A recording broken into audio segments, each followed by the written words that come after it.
बुलढाणा जिल्ह्यामध्ये लोणार तालुक्यात वडव नावाचे गाव आहे. या गावात ललिता राजगुरू ही महिला आपला मुलगा सचिन सोबत राहत होती. ललिताच्या नवऱ्याचा 20 वर्षापूर्वी मृत्यू झाला होता. नवऱ्याचा मृत्यू झाल्यावर एकाकी जीवन जगत असताना तिला पुरुषाची साथ हवी वाटणे स्वाभाविक होतं. ऐन जवानीत विधवा झालेल्या ललिताकडे अनेकांची नजर जात होती. तिलाही कुणीतरी सोबतीला असावं असं वाटत होतं. हे नैसर्गिक होतं, पण या क्षणिक सुखासाठी जोडलेल्या नात्याला पुढे किती भयानक परिणाम होतो याची मात्र अनेकांना जाणीवच नसते. ललिताचे देखील तेच झाले. गावातीलच रामदास तनपुरे तिच्या संपर्कात आला. नेहमीच्या बोलचालीमधून दोघांमध्ये सहवास वाढला, जवळीक वाढली आणि त्यांच्यामध्ये नाजूक संबंध निर्माण झाले. आता रामदास सोबतच ती नेहमी दिसू लागली. त्या दोघांच्या नात्याबाबत सर्व गावकऱ्यांना कल्पना होती. मात्र ती आयुष्य एकटी कशी काढणार, त्यापेक्षा तिला रामदासची साथ मिळाली ते त्यांचे आयुष्य जगू देत असे म्हणत लोकांनी त्याकडे दुर्लक्षच केले होते. ललिताकडे असलेली 12 एकर शेती रामदास हाच गावातील लोकांना ठोक्याने द्यायचा. असेच दिवस निघून जात होते. आता ललिताचा मुलगा सचिन वयात आला होता. त्याच्यासाठी मुलगी पाहणे सुरू झाले. ललिताच्या संबंधामुळे त्याचे लग्न ठरण्यात अडचण येत होती. तसेच समाजात देखील बदनामी होत असल्याने सचिनला दारू पिण्याचे व्यसन लागले होते. पण काही नातेवाईक व मध्यस्थ यांनी सचिनसाठी मुलगी पाहणे सुरू ठेवले. आता ललिताचा मुलगा सचिन वयात आला होता. त्याच्यासाठी मुलगी पाहणे सुरू झाले. ललिताच्या संबंधामुळे त्याचे लग्न ठरण्यात अडचण येत होती. तसेच समाजात देखील बदनामी होत असल्याने सचिनला दारू पिण्याचे व्यसन लागले. पण काही नातेवाईक व मध्यस्थी यांनी सचिनसाठी मुली पाहणे सुरू ठेवले. आईच्या कृत्यामुळे मुलाचे आयुष्य बर्बाद होऊ नये असा विचार करून त्याचे लग्न जमवण्यात आले. त्याचे लग्न झाले आणि त्याचा संसार सुरू झाला. त्याला मुलगी सुद्धा झाली. तिचे नाव संचिता असे ठेवण्यात आले. काही महिने गेल्यावर मात्र सचिनच्या बायकोला सासूचे कारनामे समजले. आपली सासू गैर वागते हे समजल्याने ती बिथरली. तिला त्या घरात राहणे नकोसे झाले. रागाच्या भरात तिने मुलीला सचिनजवळ सोडले आणि नेहमीसाठी माहेर गाठले. बायको सोडून गेल्याने सचिन आणखी त्रस्त झाला. त्याचे दारू पिण्याचे प्रमाण वाढले. घरात भांडण होऊ लागले. काही नातेवाईकांना भेटून तो बायकोला परत आणूया असे म्हणू लागला. शेवटी काही नातेवाईक व ओळखीच्या लोकांनी मध्यस्थी करून दोघांमध्ये समेट घडवला. पण तिने गावी येण्यास नकार दिला. त्यानंतर सचिन बायको आणि मुलीसह पुण्यात राहू लागला. गावात यायला बायको तयार नसल्याने काही महिन्यांनी सचिनने चिमुकल्या संचिताला सोबत घेतले व तो नेहमीसाठी गावात आला. तो गावातच येऊन राहू लागला. सचिनला दारूचे कमालीचे व्यसन लागले होते. गावात मजुरीने काम करणे आणि संध्याकाळी दारू डोसणे हा त्याचा नित्यक्रम होता. आई आणि रामदासच्या नात्यामुळे तो चिडून होता. तिच्यामुळे समाजात बदनामी होते. बायको सोडून गेली, संसार मोडला या रागाने तो जास्त दारू पिऊ लागला. दारू पिऊन घरी आईला शिवीगाळ करू लागला. तू रामदास याला का भेटतेस, त्याचे व तुझे काय नाते, असे प्रश्न तो आता आईला विचारू लागला. आता आई ललिताला काही सुचत नव्हतं. सचिनला सगळे कळते. आता तो आपल्या आणि रामदासच्या संबंधात अडथळा निर्माण करणार. सचिनमुळे आता रामदास व आपल्या नात्यात दुरावा येईल याची कल्पना ललिताला आली. पण तिला तर रामदास हवाच होता. त्याला सोडायची तिची अजिबात इच्छा नव्हती. अखेर अनैतिक नात्यासाठी 9 महिने 9 दिवस पोटात वाढवलेल्या पोटच्या मुलापासून सुटका करून घेण्याचा घातकी निर्णय त्या नालायक आई ललिताने घेतला.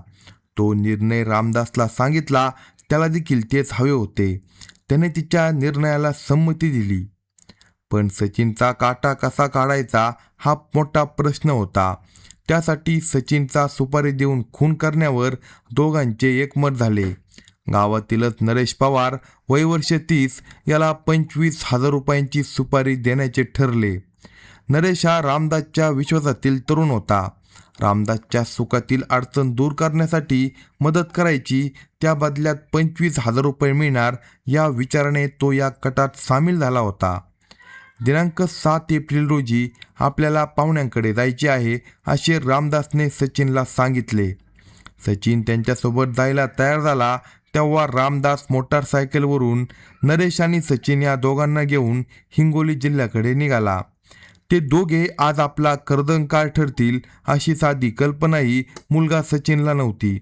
वाटेत 1-2 ठिकाणी त्यांनी दारू घेतली. रामदास व नरेश यांनी थोडी कमीच दारू घेतली होती. सचिनला मात्र खूप दारू पाजली होती.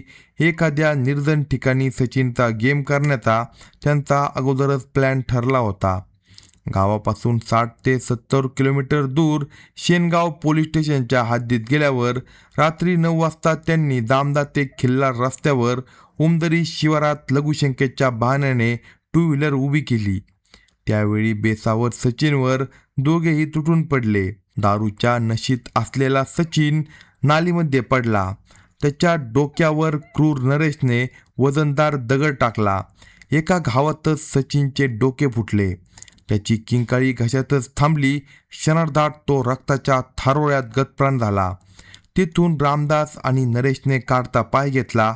पहाटे घरी आल्यावर वैरी झालेल्या आईने पोटच्या मुलाला संपवले म्हणून रामदासच्या हातात खुश होऊन 25,000 रुपये टेकवले. ते रामदासने नरेश पवारला दिले. गावापासून दूर 60 किलोमीटरवर खून केल्याने आणि मृतकाचा चेहरा ओळखू येणार नसल्याने आपले काही होणार नाही या भ्रमात ते दोघेजण होते. पण खून कधी लपत नाही हे मारेकरांना अवघ्या 24 तासातच समजले. दिनांक 8 एप्रिल सकाळचे 10 वाजले होते.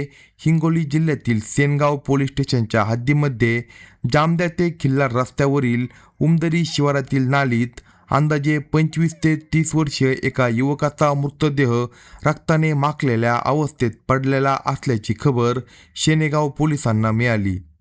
ठाणेदार दीपक मस्के, स्थानिक गुन्हा शाखेचे पोलीस निरीक्षक मोहन भोसले आपापल्या टीमसह घटनास्थळी पोहोचले. फॉरेन्सिक टीम आणि श्वान पथकाला देखील पाचारण करण्यात आले. अनोळखी युवकाच्या मृतदेहाचे निरीक्षण केले असता मृतकाच्या अंगात पुमा कंपनीचे टी-शर्ट व काळ्या रंगाची नाईट पॅन्ट होती. त्याच्या डोक्याच्या मागून जखम तर चेहरा रक्ताने माखला होता.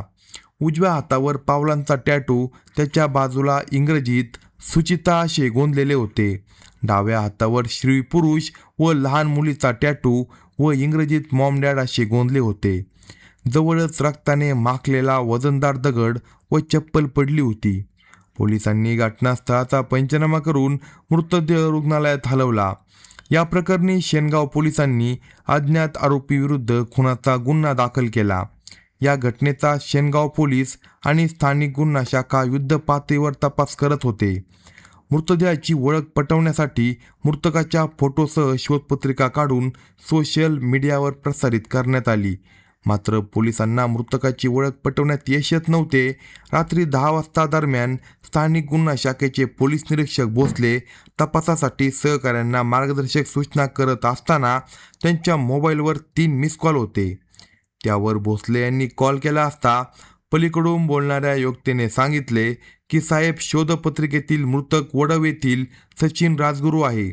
मात्र मृतक सचिनचा खून का व कुणी केला असावा याबाबत मात्र तो व्यक्ती काही देखील बोलण्यात असमर्थ होता.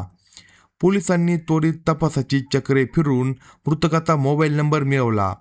आधुनिक प्रणालीचा उपयोग करून तांत्रिक माहिती घेतली असता मृतकाच्या मोबाईलवर 6 ते 7 एप्रिल दरम्यान गावातीलच रामदास विश्राम तनपुरे, वय वर्ष 65 याचे भरपूर कॉल असल्याचे समजल्याने पोलिसांनी रामदासला ताब्यात घेऊन चौकशी सुरू केली. रामदासच्या संशयास्पद हावभावामुळे त्याच्यावर संशय अधिकच गडद होत होता.